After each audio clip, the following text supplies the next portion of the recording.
안녕하세요. 우리가 매일 마주하는 노화. 이거 정말 피할 수 없는 걸까요? 아니면 어쩌면 치료 가능한 질병일 수도 있을까요? 오늘 딥다이브에서는 바로 이 흥미로운 질문, 최신 과학 연구들을 바탕으로 한번 파헤쳐보겠습니다. 노화를 늦추거나 심지어 되돌릴 수 있다는 이야기. 과연 어디까지 왔는지 그 핵심만 쏙쏙 뽑아서 알려드릴게요. 이 복잡한 노화 과학의 세계에서 당신이 가장 중요한 정보와 또 놀라운 통찰을 얻어가실 수 있도록 저희가 안내자가 되겠습니다. 자, 그럼 바로 시작하죠. 예전에는 그냥 나이 들면 그렇지 하고 노화를 너무 당연하게 받아들였잖아요. 그런데 데이비드 싱클레어 같은 과학자들은 생각이 좀 다른 것 같아요. 노화가 암이나 심장병 같은 여러 질병의 근본 원인이다. 그래서 치료 가능한 질병이다. 이렇게 주장하는데요. 왜 이런 관점의 변화가 생긴 걸까요? 네. 굉장히 중요한 포인트인데요. 노화를 질병으로 봐야 뭐랄까 연구 자금을 모으거나 신약을 개발하고 허가받는 과정이 훨씬 수월해질 수 있거든요. 그리고 무엇보다 노화라는 그 근본 원인을 공략하면 여러 노인성 질환을 한 번에 예방하거나 늦출 수 있다? 이런 엄청난 가능성이 열리는 거죠. 마치 그 나무의 병든 뿌리를 치료해서 모든 가지를 건강하게 만들려는 시도? 그런 거라고 볼 수 있습니다. 그렇군요. 뿌리를 치료한다. 이 발상 자체가 상당히 흥미로운데요. 그럼 이게 공식적으로도 노화가 질병으로 인정받고 있는 그런 추세인가요? 아직은 아닙니다. 그 세계보건기구 WHO나 미국 FDA 같은 주요 기관들이 노화를 공식 질병 목록에 올리진 않았어요. 하지만 흥미로운 움직임은 있습니다. 예를 들어서 당뇨병 치료제인 메트폴민 있잖아요. 이게 노화 자체를 늦추는지 알아보는 대규모 임상시험, 테임 연구라고 하는데 이걸 FDA가 승인했거든요. 메트폴민요? 네, 이건 어떻게 보면 노화를 치료 대상으로 삼는 연구의 길을 좀 터준 셈이죠. 과학적 진보에 맞춰서 규제에도 약간 유연해지는 모습을 보여주는 사례라고 할 수 있습니다. 물론 노화를 질병으로 봐야 한다는 주장, 그러니까 연구 촉진 같은 긍정적 측면과 또 그로 인해 노인에 대한 차별이 생길 수 있다는 우려, 이 사이의 논쟁은 여전히 뜨겁습니다. 그렇군요. 그럼 우리 몸 안에서는 구체적으로 노화가 어떻게 진행되는 건가요? 과학자들이 밝혀낸 노화의 징표 이런 게 있다면서요? 네, 맞습니다. 우리 몸이 늙어가는 과정을 설명하는 몇 가지 핵심적인 생물학적 표지들이 있어요. 대표적으로 우리 세포 설계도인 DNA의 손상이 계속 누적되는 거, 마치 책에 오타가 쌓이는 것처럼요. 이걸 게놈 불안정성이라고 하고요. 또 염색체 끝부분을 보호하는 캡 같은 텔로미어가 점점 짧아지는 현상, 그리고 문제를 일으키는 늙고 병든 세포, 이른바 좀비 세포라고 불리는 노화 세포, 세네센시어스가 몸 안에 쌓이는 것 등이 있습니다. 좀비 세포요? 네, 이런 징표들이 바로 노화 치료제 개발의 주요 타겟이 되는 겁니다. 그 좀비 세포라는 거 이름부터가 흥미롭네요.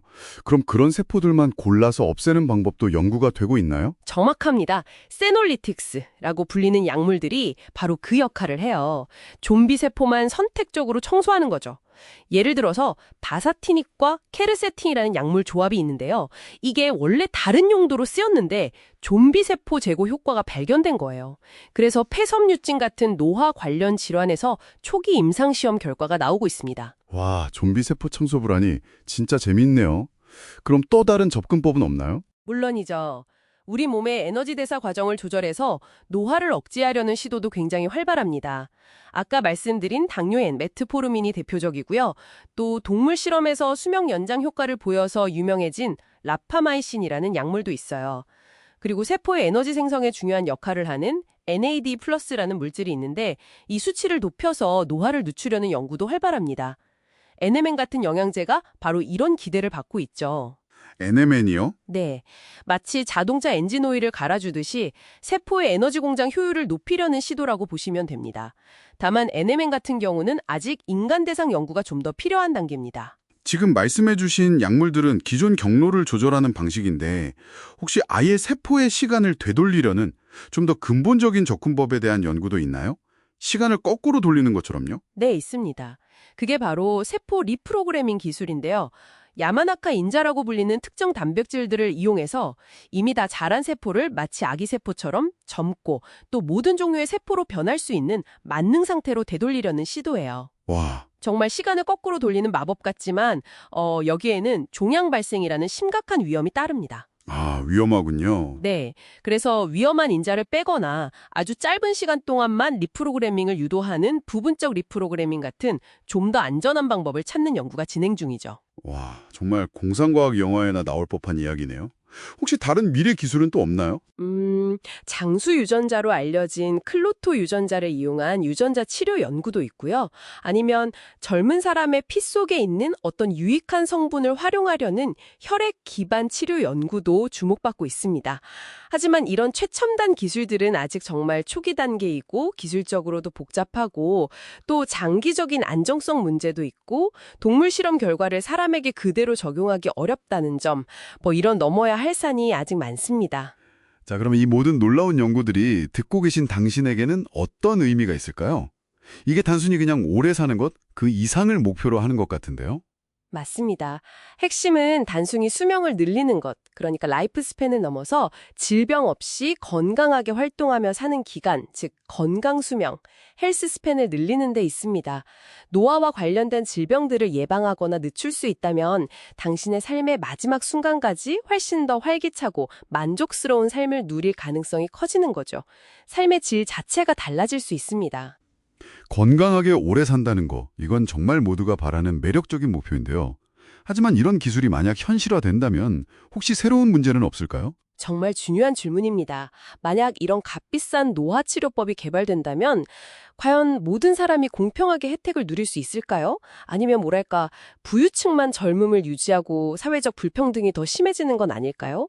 또 평균 수명이 100세를 훌쩍 넘는 초고령 사회가 되었을 때 우리 사회의 모습은 어떨지, 연금이나 의료 시스템은 이걸 감당할 수 있을지, 이런 사회적, 윤리적 고민도 과학기술 발전과 함께 반드시 필요합니다. 기술의 가능성만큼이나 그 영향에 대한 깊은 성찰이 중요한 시점이죠. 네, 오늘 우리는 노화를 질병으로 바라보는 새로운 시각에서 출발해서 우리 몸속 노화의 징표들, 그리고 좀비 세포를 없애는 세놀리틱스, 또 신진대사를 조절하는 약물들, 심지어 세포시계를 되돌리려는 리프로그래밍 기술까지 노화과학의 최전선을 정말 깊이 들여다봤습니다. 네, 핵심을 좀 정리하자면 노화 연구는 왜 늙는가라는 질문을 넘어서 이제 노화 과정에 어떻게 개입할 것인가라는 구체적인 방법론으로 빠르게 나아가고 있습니다. 획기적인 발전 가능성이 분명히 보이지만 동시에 과학적, 또 규제적, 그리고 사회적 합의라는 만만치 않은 장벽들이 있다는 점도 꼭 기억해야 합니다. 마지막으로 이런 질문을 한번 던져봅니다. 만약 당신의 생체 시계를 상당히 늦추거나 어쩌면 약간 되돌릴 수 있는 기술이 정말 현실이 된다면 당신의 삶과 우리 사회는 어떤 모습으로 변하게 될까요? 그리고 우리는 과연 그 변화를 맞이할 준비가 되어 있을까요? 다음 딥다이브까지 한번 생각해 보시면 좋겠습니다.